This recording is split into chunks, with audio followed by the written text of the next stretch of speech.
సుధచంద్ర కాంపిటీషన్కి ఇద్దరిని విన్నర్ చేస్తుంది. అకాడమీ ద్వారా వాళ్ళ తరపున భూమి గగన్ని పార్టిసిపేట్ చేయమని సుధచంద్ర అడిగిన తర్వాత వాళ్ళు వచ్చిన ఆఫర్ని వదులుకోవద్దని చెప్పేసి గగన్ భూమి ఇద్దరు కలిసి ఇక పార్టిసిపేట్ చేయడానికి ఓకే అని చెప్పేసి అంటారు. ఈలోపు స్టేజ్ దగ్గరికి అందరు కలిసి వెళ్తారు. ఆ సమయం అదనంగా చూసుకొని అపూర్వ వెంటనే ఇక డ్యాన్స్ అకాడమీ దగ్గరికి వస్తుంది. అక్కడికి వచ్చి ఎలాగైనా వీళ్ళిద్దరి భాగోతం బావకు చూంచి ఇప్పుడు బావ నా మీద చూస్తే మండిపడుతున్నాడు కదా, ఈ విషయం చెప్పిన తర్వాత అప్పుడు నా మీద మండిపడడం కాదు, ఆ భూమిని మెడలు పట్టుకొని బయటికి గెంటేస్తాడు బావ అని అపూర్వ నక్షత్ర ఇద్దరు కలిసి డ్యాన్స్ కాంపిటీషన్ దగ్గరికి వస్తారు. ఈలోపు వెంటనే ఇక వీళ్ళ శోభచంద్ర తరపున అకాడమీ ద్వారా గగన్ భూమి అని చెప్పేసి అనౌన్స్ చేస్తారు. ఇద్దరు కలిసి స్టేజ్ ఎక్కుతారు. వాళ్ళ పర్ఫార్మెన్స్తో అందరు విజిల్ కొడుతూ ఉంటారు. భార్య భర్తలు ఎలా ఉండి ఐకమత్యంగా ఒకరు తోడు నీడ అన్నట్టు వాళ్ళ ఒకరి కష్ట సుఖం బాధలు అన్నీ అందులో కనిపిస్తూ ఉంటాయి. సుధచంద్ర వాళ్ళిద్దరిని చూసి చాలా మురిసిపోతూ ఉంటుంది. ఈలోపు వాళ్ళిద్దరి కాంపిటీషన్ చాలా సంతోషంగా జరుగుతుండగా ఇక వెంటనే అపూర్వ వీళ్ళ ప్లాన్ని దెబ్బ కొట్టాలని వీడియో తీస్తుంది. మరోవైపు శరత్చంద్ర ఆఫీస్ పని మీద బయటికి వెళ్తాడు. వచ్చిన వాళ్ళతో బయట మాట్లాడుతూ ఉంటాడు. ఆ సమయంలో ఈ వీడియో తీసి ఈరోజు ఆ భూమి చావు ఈ స్టేజ్ అంతా రక్తపు మడుములో కావాలి, గగన్ని వచ్చి వెంటనే షూట్ చేయాలి, గగన్ చచ్చిపోవాలి, ఇదే కదా ఆ భూమి ఎప్పుడు ఏడుస్తూ బాధతో దానికి ఆ బాధ భయం అన్నీ దానికి చావు ఎదురుపడేలా చేయాలి అనే విధంగా వీడియో తీసి వెంటనే శరత్చంద్రకు పంపిస్తుంది. శరత్చంద్ర మీటింగ్లో ఉన్నప్పుడు ఆ వీడియో ఓపెన్ చేసి చూసరికి గగన్ భూమి ఇద్దరు కలిసి భరతనాట్యం చేస్తూ ఉంటాడు. అకాడమీ ద్వారా వాళ్ళిద్దరు పర్ఫార్మెన్స్లో విన్నర్ అవుతారు. సుధచంద్ర వాళ్ళిద్దరినీ చాలా సంతోషంగా ఆశీర్వదిస్తుంది. నీ తల్లి కోరిక నెరవేర్చావమ్మా అని చెప్పేసి పొగుడుతూ ఉంటుంది. మండిపడ్డ ఇక శోభ తన కలను నెరవేర్చడానికి తన కూతురు తన భర్తతో కలిసి డ్యాన్స్ చేస్తుందని అర్థం చేసుకోకుండా పగతో ప్రతీకారంతో వెంటనే గన్ పట్టుకొని అకాడమీ దగ్గరికి వస్తాడు శరత్చంద్ర. ఈలోపు వెంటనే అపూర్వ ఈరోజు వీళ్ళిద్దరి చావు బావ చేతిలో అని మురిసిపోతూ ఉంటుంది. ఇక భూమి నన్ను బావ దగ్గర నుంచి దూరం చేయాలనుకుంటున్నావు కదా, నువ్వే శాశ్వతంగా నీ తల్లి దగ్గరికి పోతున్నావే అనే విధంగా అనుకుంటుంది. అకాడమీ ద్వారా వాళ్ళిద్దరు సెలెక్ట్ అయ్యారు. వెంటనే స్టేజ్ ఎక్కుతుంది సుధచంద్ర. సుధచంద్రను చూసి వెంటనే అదే సమయానికి ఇక కోపంతో తన కూతురుగా ఇంట్లో అడుగు పెట్టిన ఆ మాట పక్కన పెట్టి తన భర్తతో కావాలని చెప్పేసి అకాడమీలో డ్యాన్స్ చేస్తున్న మంటతో వెంటనే ఇక శరత్చంద్ర గన్ను పెట్టేసరికి స్టేజ్ ఎక్కిన సుధచంద్రను చూసి గన్ను కిందికి దించేస్తాడు. ఒక్కసారిగా సుధచంద్రను చూసి షాక్ అయిపోతాడు. వెంటనే ఇక గన్ను కిందికి పెట్టి స్టేజ్ దగ్గరికి వస్తాడు.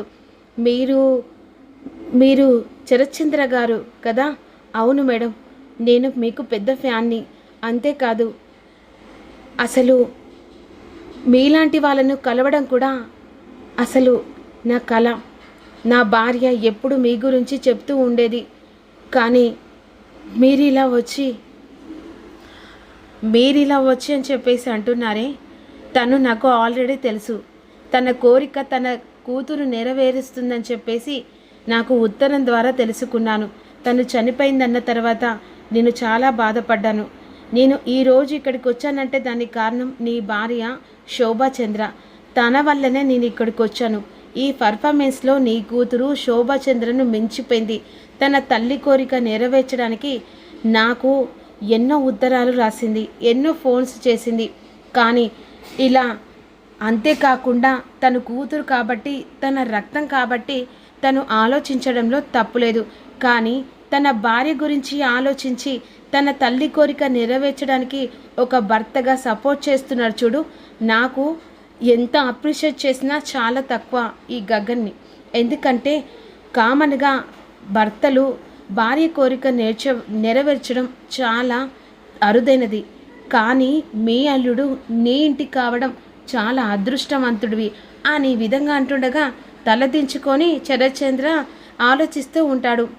ఇలాంటి అల్లుడు అసలు నీ భార్య కళ నీ కూతురు కాకుండా నీ అల్లుడు కూడా నెరవేరుస్తున్నంటే అప్రిషియేట్ చేయాలి అనే విధంగా వెంటనే వాళ్ళిద్దరి చేతి తీసి ఇక శరత్చంద్ర చేతిలో పెడుతుంది. ఒక్కసారిగా అపూర్వ వేసిన ప్లాను కాళ్ళ కింద తొక్కుడవుతుంది. ఈలోపు తను అనుకున్న కళ నెరవేరింది, అనుకున్న స్థాయి కూడా చెందింది. ఇక నీ కూతురు కావలసిన హోదాలో ఉంది అనే విధంగా వెంటనే పొగుడుతూ ఉంటుంది. మరోవైపు ఇక వేసిన ప్లాను పక్కకు పెట్టి బావను రెచ్చగొట్టి గగన్ని చంపాలనుకున్న కళ కలలాగే కరిగిపోతుందన్నమాట. ఈలోపు వెంటనే సుధాచంద్ర మళ్ళీ తను వెళ్ళిపోవడానికి సిద్ధమవుతుంది. ఈలోపు ఇక గగన్ గురించి పర్సనల్గా మాట్లాడని చెప్పేసి అదే సమయానికి శరత్చంద్రతో కలిసి బయటికి వెళ్ళి నీ అల్లుడు చాలా అసలు ఎంతలా అంటే పొగిడిందా చాలా తక్కువ, అలాంటి అల్లుడు దొరకడం సో లక్కీ శరత్చంద్ర గారు. నీ భార్య కళ నీ కూతురు కాకుండా నీ అల్లుడు కూడా నెరవేర్చారు. అతన్ని అల్లుడు కంటే కొడుకు మించి ఎక్కువ అనే విధంగా అంటుండగా ఇక అక్కడ చిన్ని గుండెలో తన మూలన ఏదో ప్రేమ అలా బయటికి వస్తూ ఉంటుంది. అతన్ని మీరు దూరం చేసుకుంటే అలాంటి అల్లుడు మళ్ళీ దొరకడం చాలా కష్టం. భూమి అదృష్టవంతురాలు, ఎందుకంటే తన తల్లి కోరిక గగన్ నెరవేర్చాడు కాబట్టి అనుకున్న స్థాయి శోభాచంద్ర కళను కూడా నెరవేర్చారని చెప్పేసి ఈ విధంగా మాట్లాడుకుంటూ ఉంటుంది. ఇదేంటి అసలు ఈవిడ ఇలా మాట్లాడుతుంది, బావ ఎలాగైనా వచ్చి గగన్ గారిని చంపాలనుకుంటే ఇలా చల్లబడ్డాడేంటి అనే విధంగా అనుకుంటుండగా ఇక నేను వెళ్ళొస్తానని చెప్పేసి ఇక మళ్ళీ గగన్ గురించి మళ్ళీ 4 ముక్కలు మంచి చెప్పి వెళ్ళిపోతుంది. ఇక ఈలోపు వెంటనే బావా చూసావా బావా ఎంతలా మోసం చేసిందో, కావాలని చెప్పేసి నిన్ను నమ్మించి మోసం చేసి నీ కూతురులా ఉన్న ఆ భూమి గగన్ గాడితో డ్యాన్స్ చేస్తుంది, నీ పరువు తీసింది బావా అని అంటుండగా పరువు తీయలే నా కూతురు, పరువు నిలబెట్టింది. అయినా గగన్ని అపార్థం చేసుకున్నాను. కానీ ఈరోజు నేను నా మూర్ఖత్వంతో నా అల్లుని చంపాలనుకున్నా. కానీ ఈరోజు నా అల్లుని గురించి ఒకరు చెప్తే కానీ తెలుసుకోలేని మూర్ఖంగా ఆలోచించాను అని విధంగా అన్న మాటలకు ఒక్కసారిగా ఇక అపూర్వ షాక్ అయిపోతుంది. ఏం మాట్లాడుతున్నావు బావా, వాడు చేసిన దానికి? అపూర్వ, గగన్ గురించి తప్పుగా ఆలోచించకు. ఈరోజు నా భార్య కళ నెరవేర్చింది ఓ కంతుకు, నా కూతురైతే మరో వంతుకు గగన్.